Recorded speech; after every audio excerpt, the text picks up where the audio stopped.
Assalamualaikum warahmatullahi wabarakatuh. Kami dari kelompok 5 yang beranggotakan saya, Ageng Rizkianto, lalu ada Eriana Irawati, Eka Bagus Febriananto, Sidik Tirtawijaya, dan juga Farhanel Diansah. Pada kesempatan kali ini, kami akan mempresentasikan ringkasan artikel ilmiah yang berjudul Analisis Efisiensi Panel Surya sebagai Energi Alternatif yang ditulis oleh Rahmat Hasrul. Di sini terdapat 5 bagian. Yang pertama ada abstrak yang akan dibacakan oleh saya sendiri. Lalu ada pendahuluan yang akan dibacakan oleh Riana Irawati. Lalu yang ketiga ada metode penelitian yang akan dibacakan oleh Eka Bagus Febriananto. Yang keempat ada hasil dan pembahasan yang akan dibacakan oleh Sidik Tirtawijaya. Lalu yang terakhir ada kesimpulan yang akan dibacakan oleh Farhanel Diansah. Langsung saja ke bagian yang pertama, yaitu abstrak. Abstrak di sini berisi pengertian energi surya, energi baru terbarukan, metode penelitian, dan juga kesimpulan. Di bagian pengertian energi surya, yaitu abstraknya, energi surya merupakan salah satu energi terbarukan. Prototipe pembangkit listrik tenaga surya merupakan simulasi kecil dari penelitian energi baru terbarukan atau EBT. Nah, pada penelitian ini, peneliti menggunakan multimeter sebagai alat ukur untuk melakukan 2 cara pengukuran, yaitu pengukuran tanpa beban dan dengan beban. Nah, penelitian ini dilakukan selama 7 hari berturut-turut. Pengukuran arus dan tegangan dilakukan setiap pukul 11.00 sampai 15.00 selama 7 hari tersebut. Total rata-rata daya panel surya tanpa beban dan dengan beban adalah sebesar 0,0431 Watt dan 0,0474 Watt. Prototipe PLTS ini sendiri juga menghasilkan efisiensi sebesar 16,42%. Lalu bagian yang kedua ada pendahuluan yang akan dibacakan oleh Riana Irawati. Saya persilakan.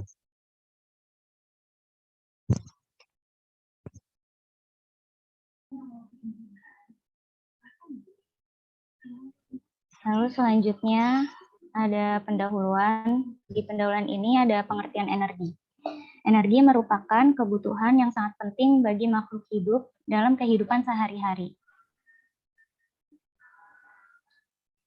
Energi di sini terbagi menjadi 2, yaitu energi baru terbarukan dan energi tak terbarukan. Nah, energi baru terbarukan sendiri merupakan energi yang didapatkan dari sumber daya alam yang tidak terbatas dan tidak akan pernah habis meskipun digunakan secara terus-menerus. Sedangkan energi tak terbarukan merupakan energi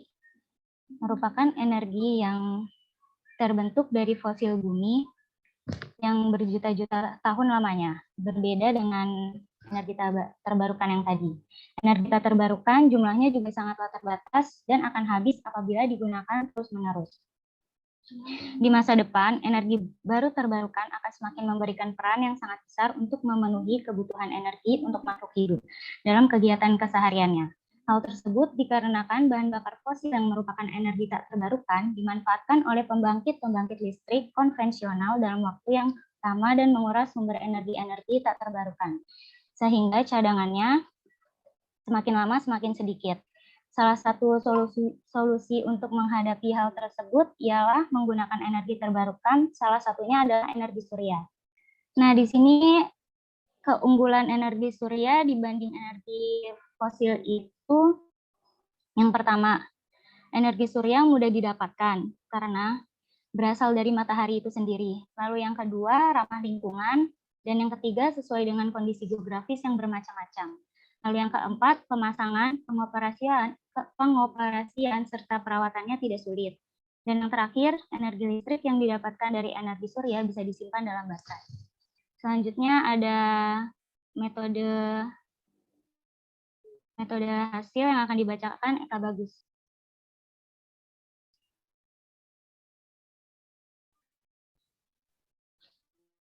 Oke, metode penelitian. Metode penelitian ini alat dan bahan yang digunakan selama penelitian yaitu panel surya ukuran kecil yang berfungsi menyerap energi untuk kemudian dikonversi menjadi energi listrik. Selanjutnya ada baterai charger berfungsi untuk penyimpan energi. Lalu ada modul charger digunakan untuk pengecasan baterai. Kemudian mode power bank berfungsi untuk menstabilkan tegangan output 5 volt yang akan dialirkan ke beban yaitu LED.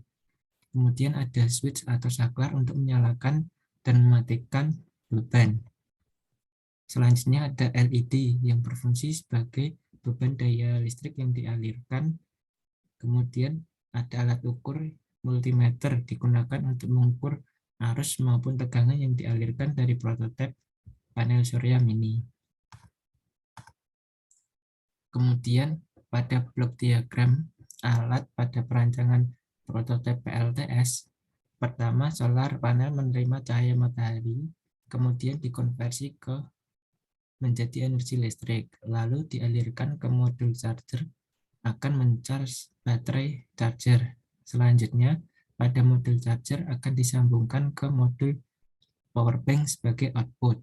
Kemudian output dari modul power bank akan dialirkan ke beban yaitu LED. Selanjutnya, hasil dan pembahasan akan disampaikan oleh Mas Sidik. Ya, di sini hasil dan pembahasan. Yang pertama, peneliti mengambil data selama 7 hari atau 1 minggu dan dengan kurun waktu 5 jam. 5 jam di sini yaitu pukul 11.00 sampai dengan 15.00. Ya, pengukuran arus dan tegangan pada prototipe PLTS ini, peneliti mengambil hari 7 hari atau seminggu ini adalah untuk mengetahui perbedaan besar arus dan tegangan pada jam-jam tersebut. Selain itu, pengukuran arus dan tegangan juga dilakukan untuk mengetahui daya yang dihasilkan oleh prototipe pembangkit listrik tenaga surya tersebut. Lalu, mengapa peneliti melakukan percobaan dari jam 11 sampai jam 15.00? Dikarenakan pada waktu tersebut, intensitas matahari, cahaya matahari bernilai tinggi dan pada jam tersebut energi matahari dalam keadaan optimal. Lalu yang kedua, penelitian dilakukan dengan 2 cara pengukuran, yaitu pengukuran dengan beban dan pengukuran tanpa beban. Di sini perbedaannya adalah beban yang digunakan adalah sebesar daya 1,2 watt. Nah, lalu di sini ada tabel 1 pengukuran tanpa beban. Di sini di sebelah kiri sini ada jam 11 sampai jam 15 atau jam 3 sore. Lalu untuk sini hari pertama dilanjut ke kanan hari ke-7. Ya, di sini tertera rata-rata itu pasti voltnya itu 4, di atas 4, sedangkan ampernya di 0,1 atau 0,2. Lalu di sini bisa dilihat grafik pengukuran tegangan tanpa beban yang ada di sebelah kiri. Di sini ada 5 warna ya. Di sini warna pertama adalah warna biru muda, itu menunjukkan pukul 11, lalu di sebelahnya warna orange itu pukul 12, di sebelahnya atau yang tengah ini warna abu-abu untuk pukul 13 siang, lalu yang kuning ini untuk pukul 14, sedangkan yang warna biru tua yang paling kanan ini adalah untuk pukul 15. Lalu di sebelah kanan ini adalah pengukuran arus tanpa beban. Di sini ada grafiknya, warnanya sama seperti yang sebelumnya, namun di sini bisa dilihat bedanya ya, lumayan terasa berbeda.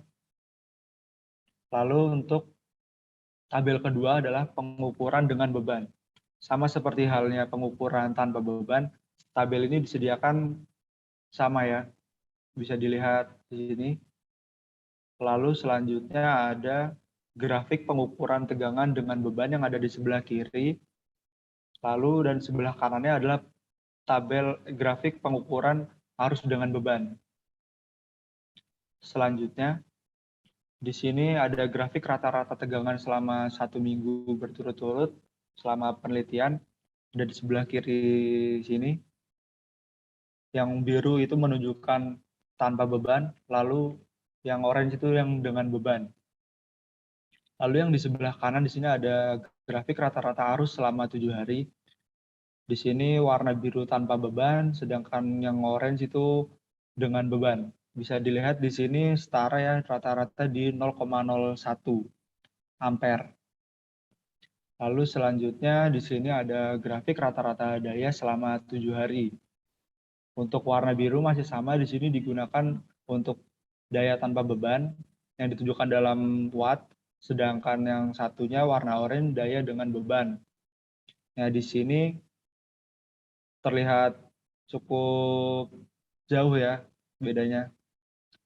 Di sini untuk warna biru tidak lebih dari 0,044, sedangkan yang dengan beban di sini lebih dari 0,044.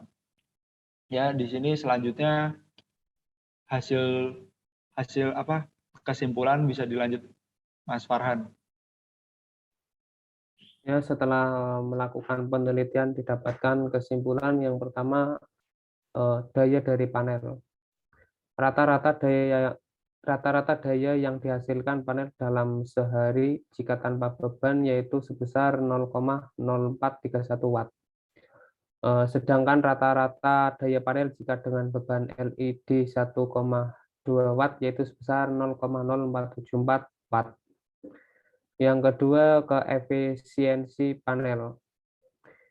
Efisiensi panel yang digunakan pada proyek ini yaitu sebesar 16,42%, yang dimana panel tersebut dapat dikatakan lumayan baik karena efisiensi pada umumnya adalah sekitar 12,19%. Akan tetapi masih jauh dari kata efisiensi yang ideal. Yang ketiga, keefektifan dua buah baterai. Dengan menggunakan dua buah baterai yang diparalelkan dengan kapasitas total sebesar 88,8 watt hours, baterai tersebut dapat menghasilkan listrik dengan daya sebesar 7,4 watt jika digunakan secara terus-menerus selama 12 jam.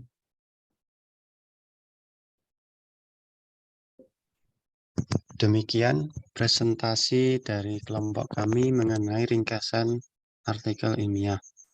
Kurang lebihnya mohon maaf. Terima kasih. Jangan lupa bahagia. Wassalamualaikum warahmatullahi wabarakatuh.